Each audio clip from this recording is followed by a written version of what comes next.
आज 14th है ना?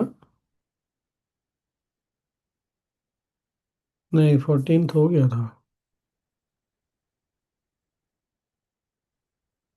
15 अगस्त। 15 अगस्त था। पढ़ो।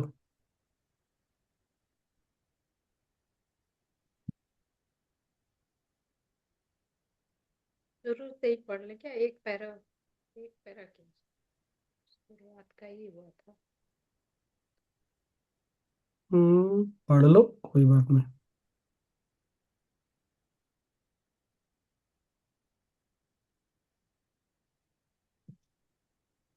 राम ने पूछा, हे महर्षि, आपके इस कथन से कि विष्णु और शिव जैसे देवता अविद्या के अंश हैं, मुझे घबराहट होने लगी है। कृपया विस्तार से समझाएं।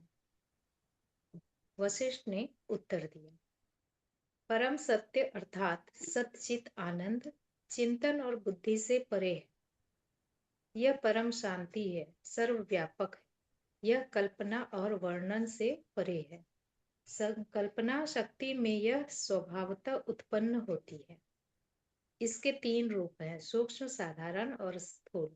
इनको ग्रहण करने वाले बुद्धिमानों ने इन्हें क्रमशः सत्व, रजस और तमस कहा है।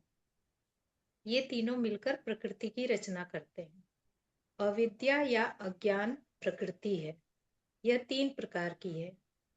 यही सब प्राणियों का स्रोत है। इसके परे परम सत्ता या परमात्मा है। सत्व, रजस और तमस, इन तीनों के भी तीन तीन विभेद हैं, अर्थात सूक्ष्म, साधारण और स्थूल। इस प्रकार 9 भेद हुए। इन 9 गुणों में से ही संपूर्ण ब्रह्मांड का निर्माण हुआ है। संत तपस्वी संत तपस्वी, पूर्णता प्राप्त व्यक्ति, पाताल लोक के वासी, देवता तथा आकाशस्थ प्राणी, अविद्या या अज्ञान का पातालस्थ प्राणी स्थूल ब्रैकेट में है तमस का, संत महात्मा साधारण रजस का और विष्णु शिवा आदि देवता सत्व का अंश है। जो सत्व की श्रेणी में आते हैं वे पुनः जन्म नहीं लेते, अतः वे मुक्त समझे जाते हैं। वे तब तक जीवित रहते हैं जब तक यह संसार रहता है। अन्य संत महात्मा जो जीवित काल में ही मुक्ति प्राप्त कर लेते हैं, अर्थात जीवन मुक्त हो जाते हैं, वे समय पाकर शरीर त्याग करते हैं, देवताओं के धाम पहुंचते हैं, संसार के अस्तित्व काल तक वहां वास करते हैं और तब मुक्त हो जाते हैं। इस प्रकार अविद्या या अज्ञान का यह भाग विद्या या आत्मज्ञान हो जाता है। श्लोक का अर्थ है, अविद्या विद्या में से उसी प्रकार जन्म लेती है जिस प्रकार समुद्र में से लहरें उठती है, और अविद्या विद्या में उसी प्रकार भी हो जाती है जिस प्रकार लहरें समुद्र में विलीन हो जाती। जल और लहरों का संबंध अवास्तविक और शाब्दिक है। ठीक उसी प्रकार ज्ञान और अज्ञान का संबंध भी अवास्तविक और शाब्दिक है। यहाँ न अज्ञान ही है और न ज्ञान ही। जब तुम ज्ञान और अज्ञान दोनों को दो इकाइयों के रूप में देखना छोड़ दोगे तो जो रहेगा वही शेष होगा। विद्या का स्व में परावर्तन ही अविद्या माना जाता है। जब इन दोनों धारणाओं को छोड़ दिया जाता है तो शेष रहता है सत्य। वह चाहे कुछ हो अथवा कुछ न भी हो, वह सर्वशक्ति संपन्न है, वह आकाश से अधिक शून्य है, और वह शून्य नहीं भी है क्योंकि वह चेतना से पूरित है। पात्र के भीतर स्थित आकाश की तरह वह सर्वत्र है और अविनाशी है। सभी वस्तुओं में यह सत्य वर्तमान है।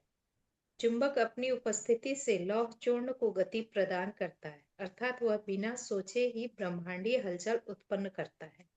अतः कहा जाता है कि वह कुछ नहीं करता।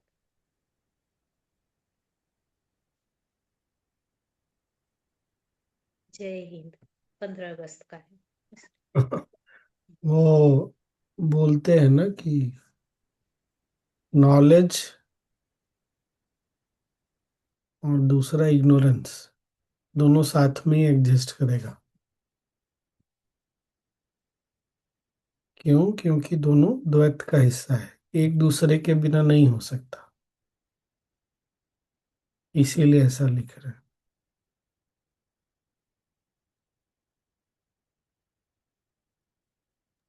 ये और चुंबक। सत्य, सत्य जी। जो है वो इसके परे।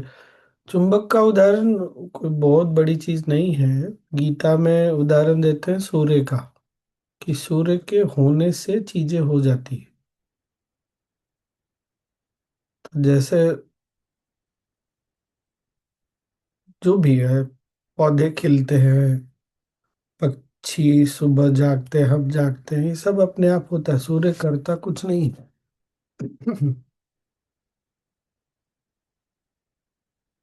उसी तरह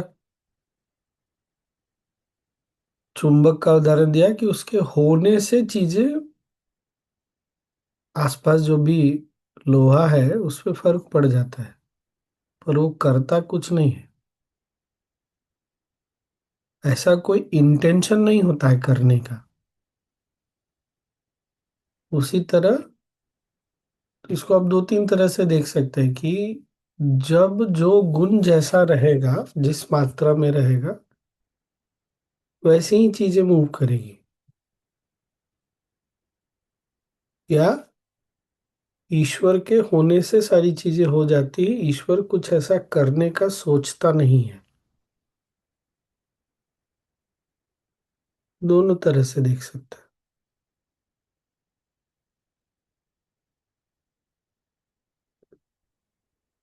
पढ़ो आगे।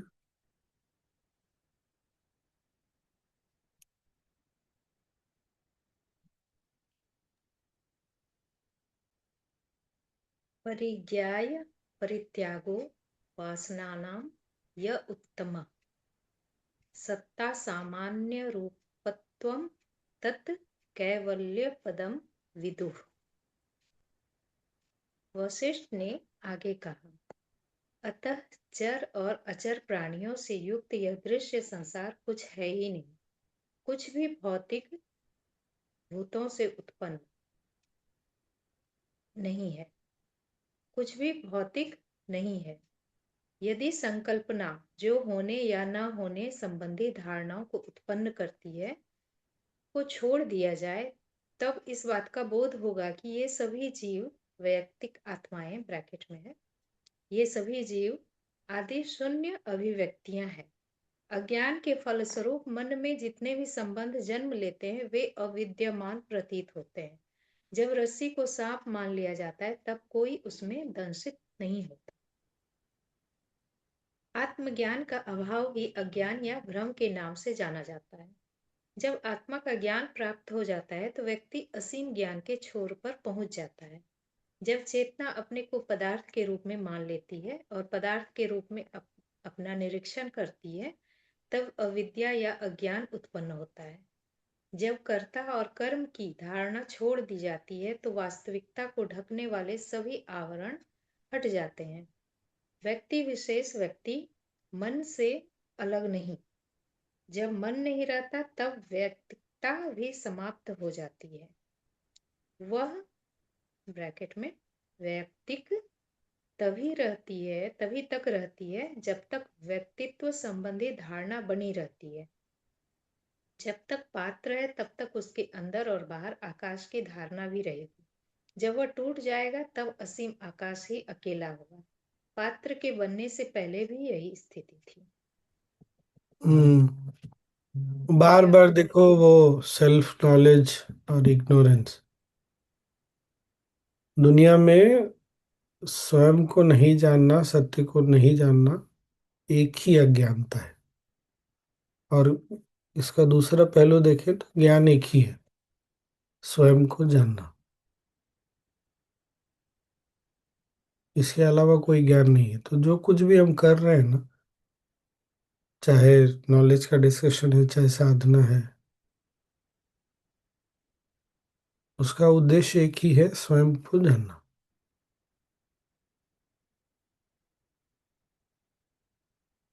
अज्ञानता क्या होता है, जो दूसरे तीसरे लाइन में लिखा है ना, जब चेतना स्वयं को, जो पहले भी बोला है, शरीर समझ लेती है।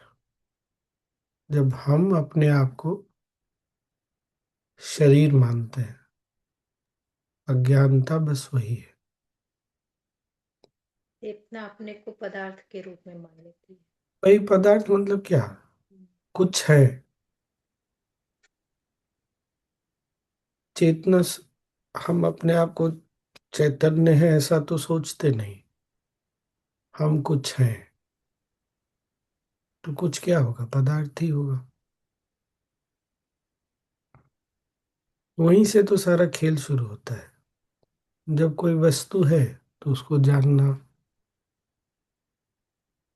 फिर बाकी चीजें उससे अलग है। क्योंकि मैं कुछ हूं तो बाकी सब मेरे से अलग है, अलग है, कुछ और है। तो चेतना, फिर तो वो पर्दा मोटा मोटा ही होता चला जाता है ना। फिर चेतना कहाँ से दिखेगी?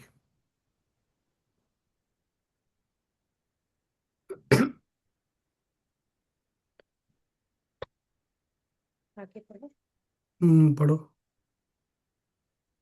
राम ने पूछा, महर्षि कृपया बतलाएं कि ब्रह्मांडीय ज्ञान कैसे निर्जीव शिला का रूप धारण कर लेता है। वशिष्ठ ने कहा,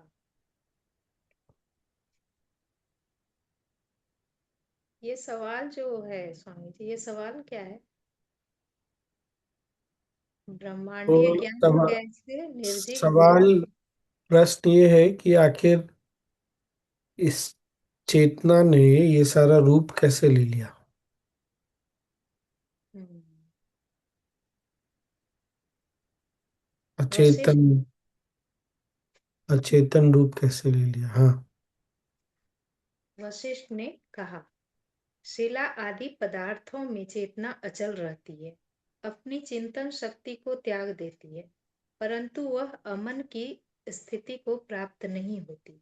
यह गहरी नींद जैसी स्थिति है, मुक्ति की अवस्था से बहुत दूर की स्थिति है। राम ने फिर पूछा, यदि वह बिना किसी धारणा या संकल्पना के गहरी नींद में है तो मेरी समझ में वह मुक्ति के निकट नहीं क्या? वशिष्ठ ने उत्तर दिया। रुको रुको, हम्म, याद है 2 दिन पहले यही बात हुई थी, तो किसी ने ऐसा बोला कि ईश्वर को भी हम पहले तो धारणा मान के चलते हैं ना, बाद में सत्य पता चलता है। उसी का उत्तर पढ़ो।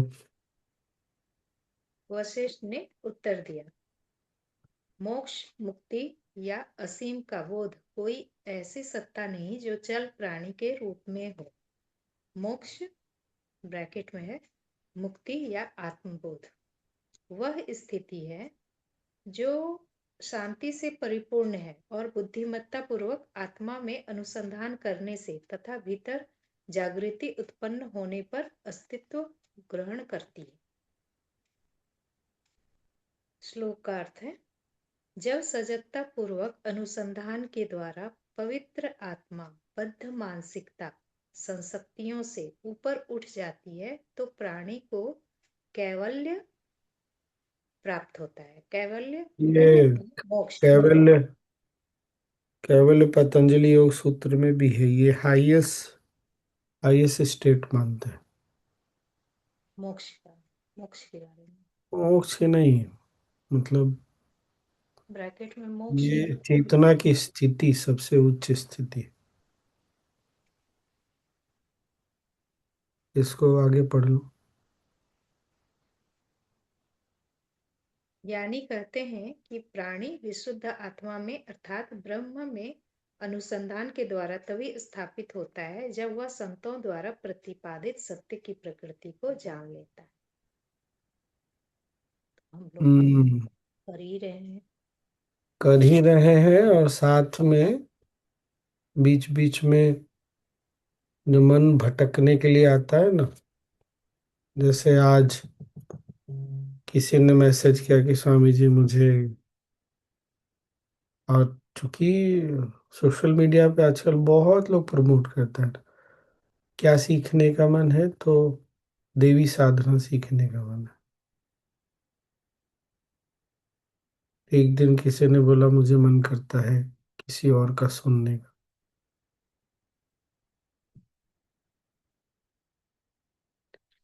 जब गुरु है तो गुरु से बड़ा सोशल मीडिया तो नहीं हो सकता। वो जो ज्ञान देते रहते हैं लोग रील में, वो तो नहीं हो सकते। इसलिए जो अंत में बोला ना, इंग्लिश में बोल रहे, the wise one say that one established in pure being of Brahman only after, ये तभी होगा जब after one has investigated the nature of the truth as expounded in the scriptures। जब शास्त्रों में लिखे हुए सत्य का हम सत्य पर चिंतन मनन करते हैं, और इनलाइटन के संगति में, तो गुरु ने बोला है तो करने से बात धीरे धीरे समझ में आने लगती है।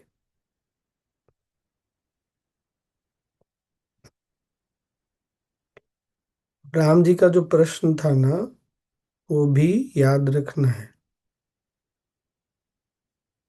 बहुत गहरी निद्रा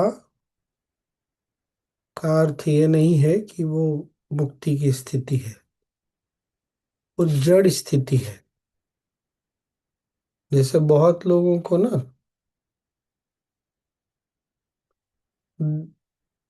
कैसे बोले इसको,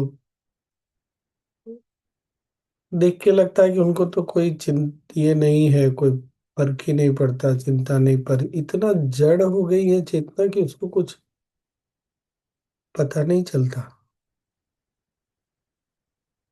पर वो मुक्ति की स्थिति नहीं है, जड़ता है।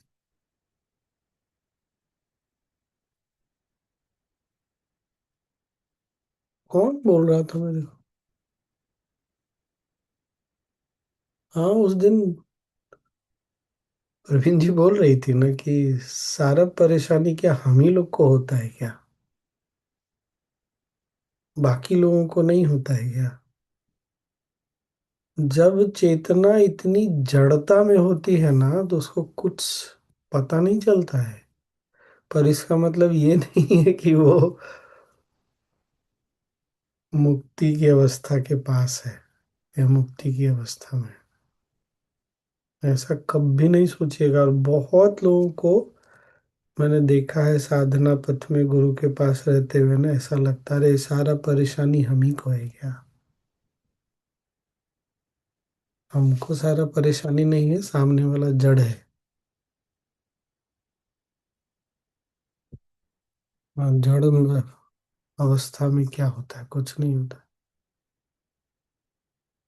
कुछ बोल रही थी क्या प्रवीण जी आप? हाँ स्वामी जी, मेरा एक क्वेश्चन था। ये इससे पहले जो जो अभी आप बोल रहे थे कि कोई कहता है मैं देवी साधना सीख लूं या किसी और के बारे में सुन लूं, तो इसमें ये क्वेश्चन अक्सर मेरे दिमाग में आता है कि जैसे आप भी डिफरेंट राइटर्स की स्टोरीज पढ़ते हैं या कोई डिफरेंट थिंग्स शेयर करते हैं, कुछ अच्छा आपको मिलता है, तो वो फिर किस श्रेणी में आता है? क्योंकि देखिए, वरना हम सब रूढ़िवादी नहीं बन सब जाते। सब लोग रूढ़िवादी नहीं बन जाते। माइंड का अपना अपना हैंड चीजों को हैंडल करने का कैपेसिटी होता है। जी। ओके। इसका मतलब ये नहीं है, मैं जब पढ़ता हूँ, मैं दूसरे संतों को ऐसा नहीं, वो सब नहीं पढ़ता हूँ। जीवनी पढ़ता हूँ या इस तरह से कुछ सुनता हूँ, तो मुझे जहां पर क्या बोला जाए, वो फिनिश नहीं है ना, वो पता चलती है। मैं उसको इग्नोर कर देता हूँ। कहाँ पर वो ऐसी बातें बोल रहे हैं जो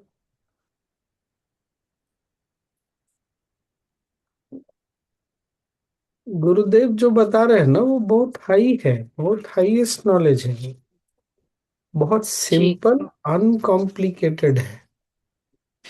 तो दिखता है वो, फॉर्चुनेटली मुझे क्या बोलेंगे उसको, भेद दृष्टि कम रहती है।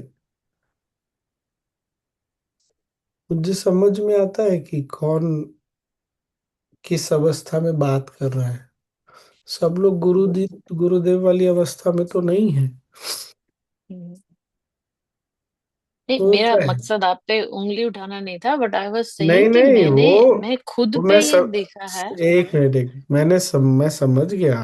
मुझे पता है, मैंने पहले भी बोला है, जहां पर लोगों को ऐसा लगता है कि अरे गुरुदेव अलग बोल रहे हैं, सामने वाला अलग बोल रहा है, मुझे दिखता है कि दोनों तो एक ही बात कर रहे हैं। हाँ, वो तो है। अगर अगर मन नहीं देख पाता, बातों को समझ नहीं पाता, तो उसको ज्यादा इधर उधर नहीं जाना चाहिए। ओके। या मन भटकने की थोड़ी भी संभावना रखता है तो उसको नहीं जाना चाहिए। मैं जाना चाहिए, जी समझ गई। बहुत करेक्ट। मुझे रिस्की जब है। मैं सुनती हूँ लोगों को स्वामी जी, तो मुझे लगता है ये जो गुरुदेव बोल चुके हैं वही तो बोल रहे हैं। दैट्स हाँ हाँ। हाउ आई फील, लेकिन उसमें बस मुझे लगता है कि हाँ चलो यहाँ से थोड़ा सा और अच्छे से समझ आ गया, दैट्स हाउ। तो वो is it okay to listen, और अब आई पता शुड, नहीं आप क्या सुनते हैं ना, वो नहीं पता ना। नहीं नहीं, मतलब है नहीं, कुछ कुछ कभी कभी यूट्यूब पे जो आ जाता है, not intentionally, I don't listen to anybody. या सो हमारे मतलब ये पास सुनने में बुराई नहीं है, किसी से अ- और जुड़ने में वो है, दैट्स व्हाट द नहीं मीनिंग इज बुरा, हियर, राइट? सुन लिए तो जुड़ ही गए ना फिर तो। अच्छा, गॉट इट। जब तक मन इतना मैच्योर परिपक्व नहीं हो जाए, बे, बेहतर है नहीं सुनना। Got it. भले जी। भले चाहे ये सुनने में जैसा भी लगता हो कि हम क्या ऑर्थोडॉक्स हो गए या जो भी हो गए, डजेंट मैटर। ओके। मन नहीं संभाल सकता, गुरुदेव जो बोले वही नहीं संभाल पाता, तो क्यों उसको इतने रास्तों पर डालना कि फिर कंफ्यूजन हो जाए। जी, गॉट इट। Thank you. आगे पढ़ लो।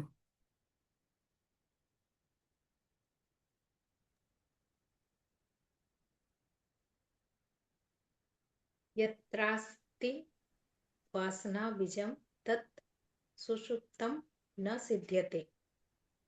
निर्बीज वासना यत्र तत्रुय सिद्धितम स्मृतितम स्मृतम।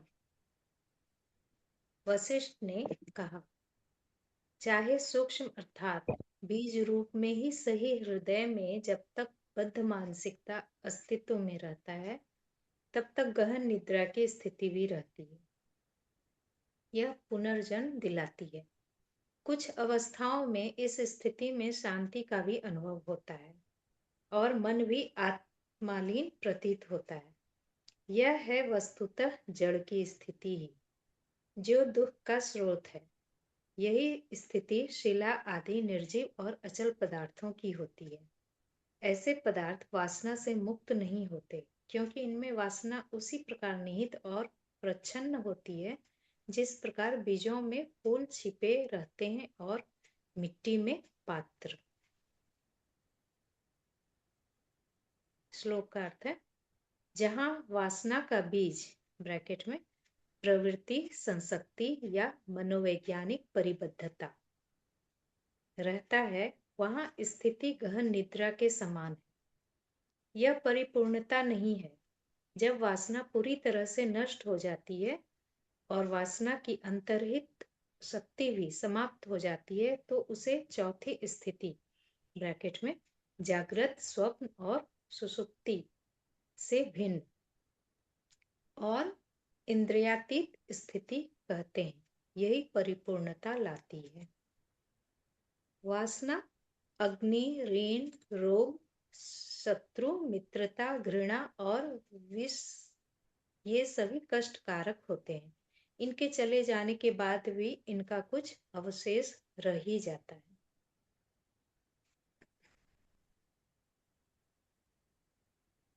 पढ़ो पढ़ो आगे, बहुत अच्छा है। इसके विपरीत यदि वासना का सफाया पूरी तरह से हो जाता है, तब व्यक्ति विशुद्ध प्राणी की स्थिति प्राप्त कर लेता है।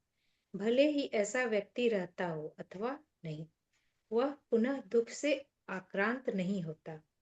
चित्त शक्ति वासना रूप में जड़ जीवों में छिपी वासना के रूप में रहती है। यह चित्त शक्ति ही हर पदार्थ की प्रकृति निर्धारित करती है। हर पदार्थ के हर अणु का यह मूलभूत लक्षण। यदि इसका बोध आत्मशक्ति, आत्मा या असीम चेतना की शक्ति के रूप में नहीं होता, तो यह दृश्य संसार का भ्रम उत्पन्न करती है। यदि इसका बोध सत्य अर्थात असीम चेतना के रूप में हो जाता है, तो यह बोध सभी दुखों को नष्ट कर देता है। यह सत्य की अनदेखी को अविद्या या अज्ञान कहते हैं। यही अज्ञान दृश्य संसार का कारण है और अन्य स्थितियों या विषयों का स्रोत भी।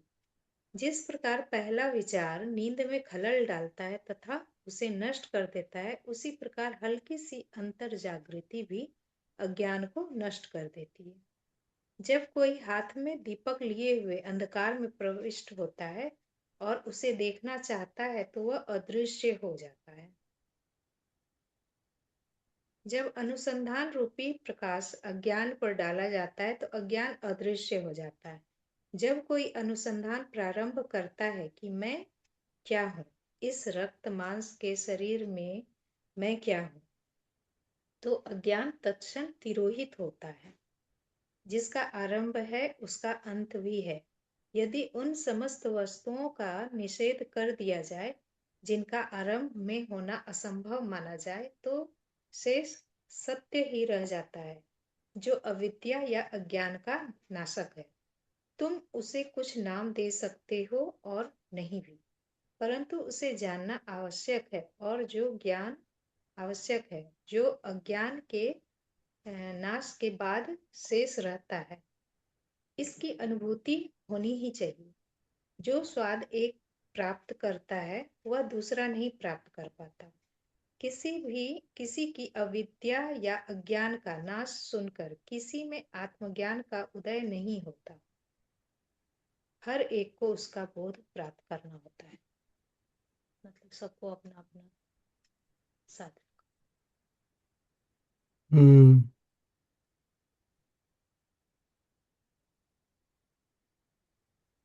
आगे नहीं लिखा है कुछ? हो गया 17 अगस्त का पेज पूरा।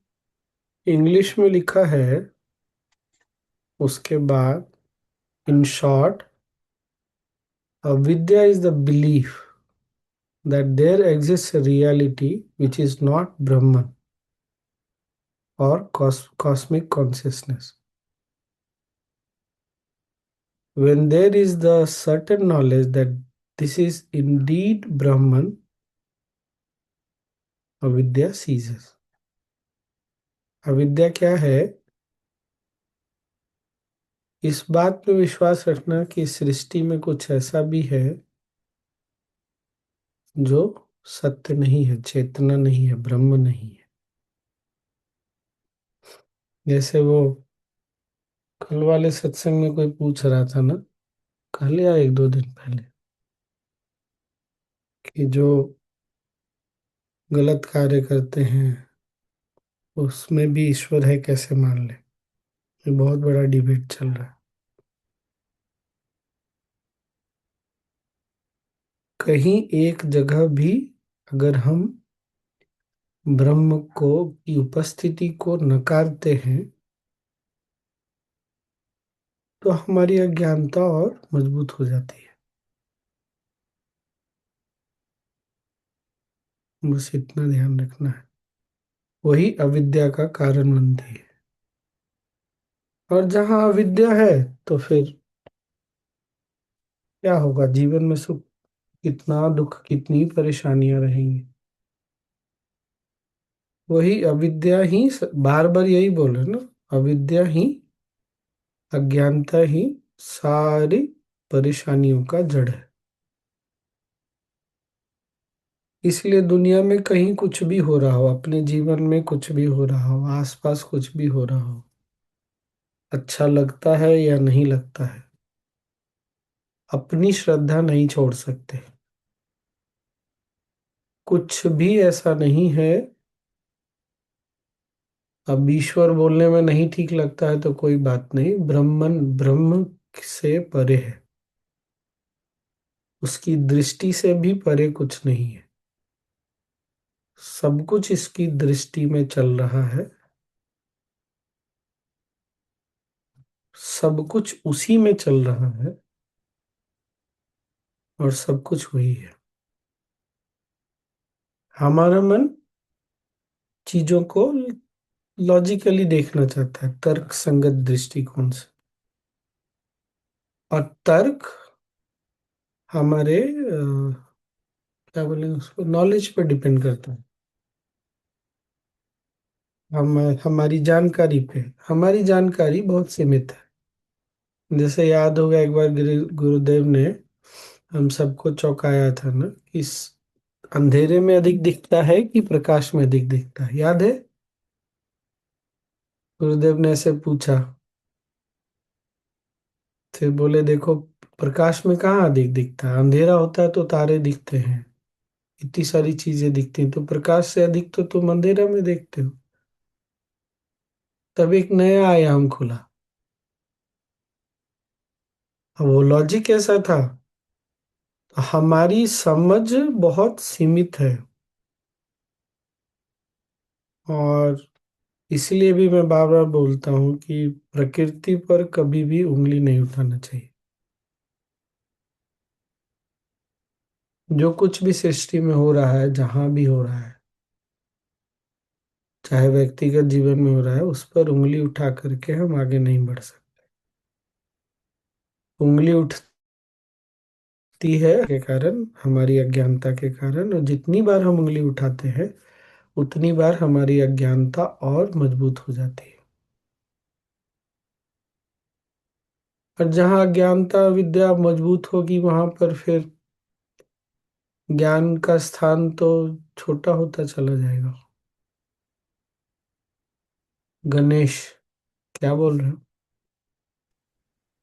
हमें जी मैं पूछने वाला था कि अविद्या यानी ज्ञान की अनुपस्थिति है या अविद्या का कोई स्वतंत्र अस्तित्व है? अविद्या का कोई स्वतंत्र अस्तित्व नहीं है, लेकिन अविद्या यही है कि, बहुत साधारण शब्दों में, शरीर को सत्य समझना, ब्रह्म की उपस्थिति को स्वीकार नहीं कर पाना, ये सब अच्छा। अविद्या के लक्षण है। तो तो अविद्या अपने की आप, अपने आप को ब्रह्म से अलग समझना। हाँ हाँ, बोलो। अविद्या उत्पन्न कैसे होती है, मतलब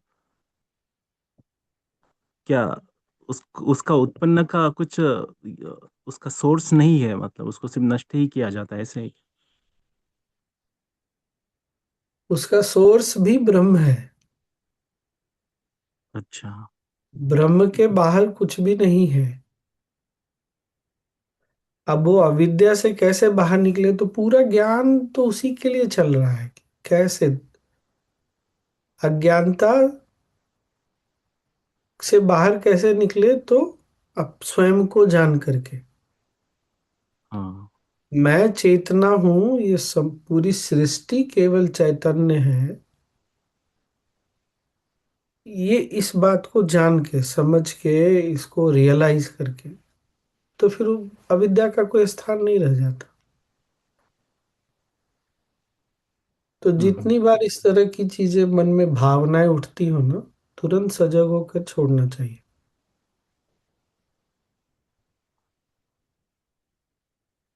ठीक है। और उसी के लिए अलग अलग चार क्या उपाय बताए, शुरू में ही बताया था वशिष्ठ मुनि ने। एक के बारे में बार बार बात करते हैं, spirit of inquiry. Spirit of inquiry अनुसंधान में ध्यान भी आता है, साधना जो भी अभ्यास है वो उसमें आता है, और ज्ञान भी आता है। इसके अलावा बार बार बोल रहे हैं कि संतों की संगति, जो इनलाइटेंड है उनकी संगति। तो वो जितना बोलते हैं, जितना उन्होंने बोला है उसी पे चलना, अपने से कुछ एक्सपेरिमेंट नहीं करना। ये सब बहुत आवश्यक है। संतों की संगति और शास्त्र का ज्ञान। शास्त्र का अध्ययन, संतों की संगति, सत्संग, सत्य के चार क्या क्या था याद है? मोक्ष के द्वार के चार द्वारपाल, चार। एक तो अनुसंधान है, दूसरा सत्संग है, क्या है और दो? किसी संतोष को याद है? संतोष संतोष। संतोष। और चौथा?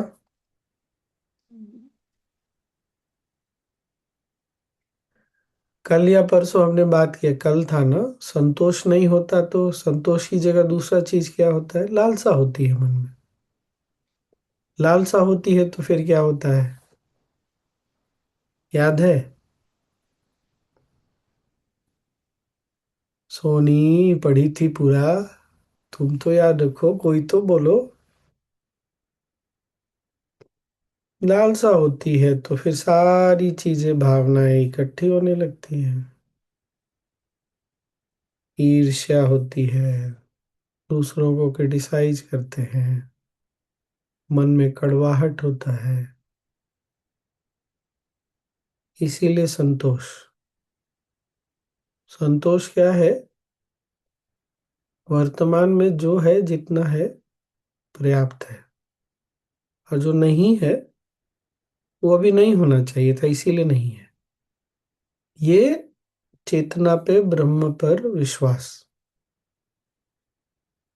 अगर ऐसा कुछ भी है जो अभी नहीं है तो इसका मतलब उस चैतन्य शक्ति ने ये समझा कि अभी उसकी आवश्यकता नहीं है। तब मन शिकायत नहीं करता, तब वो संतोष में रहता है। इसीलिए संतोष बहुत आवश्यक है।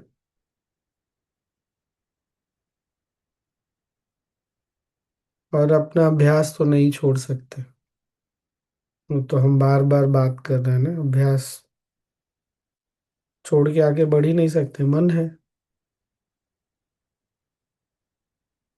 कब वो कहाँ दूसरा रास्ता चला जाएगा पता ही नहीं चलता है। चौथा क्या था? द्वारपाल, किसी को याद है? स्वामी जी। स्वामी हाँ, जी, जय गुरुदेव जी। टू हाँ, हाँ विचार, जीतू। आत्मचिंतन वो चौथा है क्या? विचार, विचार वही आत्मचिंतन, स्पिरिट ऑफ विचार, वही हुआ, स्पिरिट ऑफ इंक्वायरी। शांति, संतोष। ओके। शांति नहीं, शांति नहीं, संतोष। विचार, विचार को स्पिरिट ऑफ इंक्वायरी भी बोला है, अनुसंधान भी बोला है। सत्संग है, और एक चीज है, अच्छी संगति। वो तो सत्संग हो ही गया, और एक चीज है कुछ, सब भूल जाते हैं नहीं, इतना आगे निकल गए कि भूल ही गए पीछे का। स्वाध्याय। स्वामी जी स्वाध्याय। स्वाध्याय बोले थे क्या?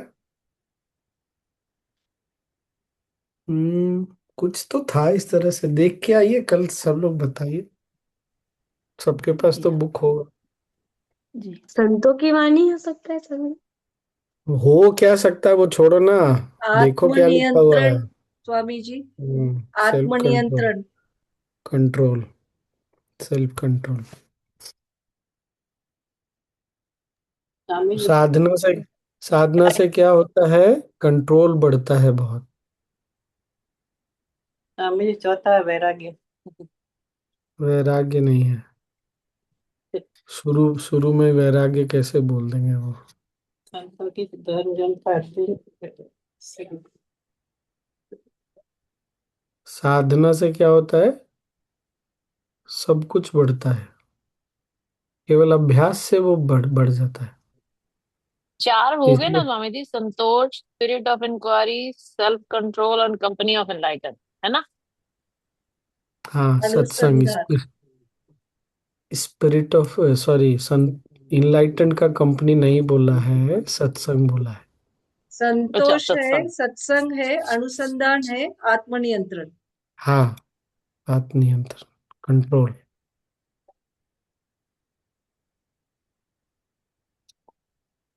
चलो, तुरंत रेखा ने ढूंढ के निकाल लिया। ठीक है, और क्या।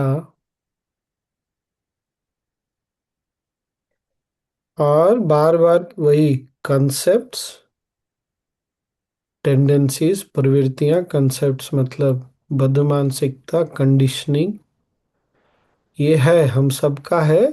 इस बात को रियलाइज करना और ध्यान से बार बार इससे बाहर निकलना, क्योंकि केवल ध्यान एक ऐसी अवस्था है, सुदर्शन क्रिया और ध्यान, जहाँ हम अपनी प्रवृत्तियों और टेंडेंसीज, प्रवृत्तियों और कंसेप्ट्स के परे जाते हैं। कंसेप्ट्स में जब तक मन टिका रहेगा ना, तब तक वो ध्यान की अवस्था में नहीं जा सकता। इसीलिए बार बार बोल रहा हूँ, दूसरों के चक्कर में नहीं पड़ने। नहीं तो बोलते हैं कि ये दिखेगा, वो दिखेगा, ऐसा होता है ध्यान में, वैसा होता है। कुछ नहीं, जो गुरुदेव ने बोला है उतना ही सुनना है, उसके अलावा कुछ नहीं सुनना है। क्या होगा क्या नहीं होगा, मूलाधार चक्र जागृत हो जाएगा, ये सब हमारे अंदर जो बीज है ना, उसके कारण ये सब सुनते हैं, उसको हवा मिलने लगता है, हवा और पानी, और फिर धीरे धीरे वो बीज जागृत होने लगता है। वो गुरुदेव ने योग वशिष्ठ बोला है, अष्टावक्र बोला है, बस वही सारी चीजों पे ध्यान देना है। और चेतना की चार अवस्था जो सहज में बात करते हैं, आज बता ही दिया। जागृत, स्वप्न अवस्था, सुषुप्ति, और चौथा तुरीय अवस्था। जागृत अवस्था में मन सीमित रहता है, क्योंकि वो अपने लॉजिक पे, लिमिटेड लॉजिक पे, सीमित जो तर्क जानकारी है उस पे काम करता है।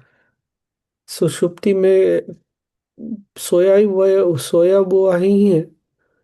और स्वप्न अवस्था भी, केवल तुरीय अवस्था जो है, जो ध्यान में अवस्था आती है, वहां पर इन सारी चीजों को पार करके हम पहुंचते हैं।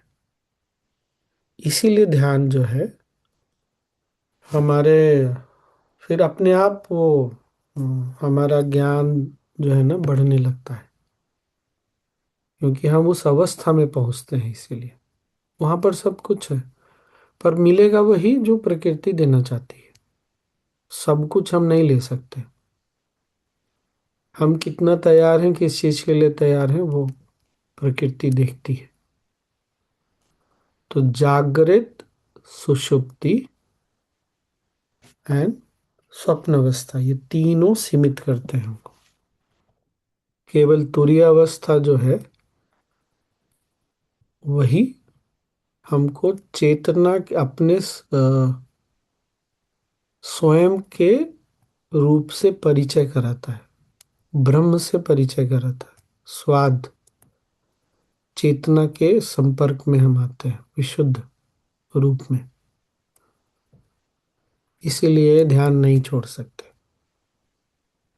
और सुदर्शन क्रिया नहीं छोड़ेंगे तो और भी अच्छा है, दोनों मतलब। क्योंकि सुदर्शन क्रिया हमको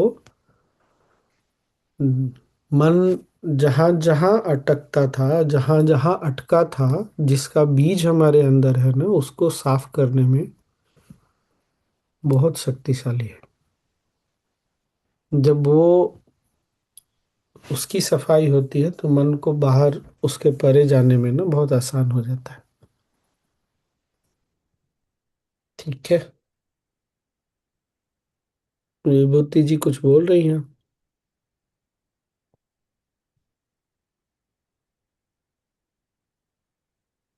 नहीं। आज इतना ही। कल मिलेंगे फिर। कल संडे है ना। हाँ। अभी तो गुरुदेव भी मुंबई गए हैं। मुंबई और महाराष्ट्र 3-4 जगह। तो सत्संग भी पता नहीं आएगा कि नहीं वेबकास्ट। ठीक है।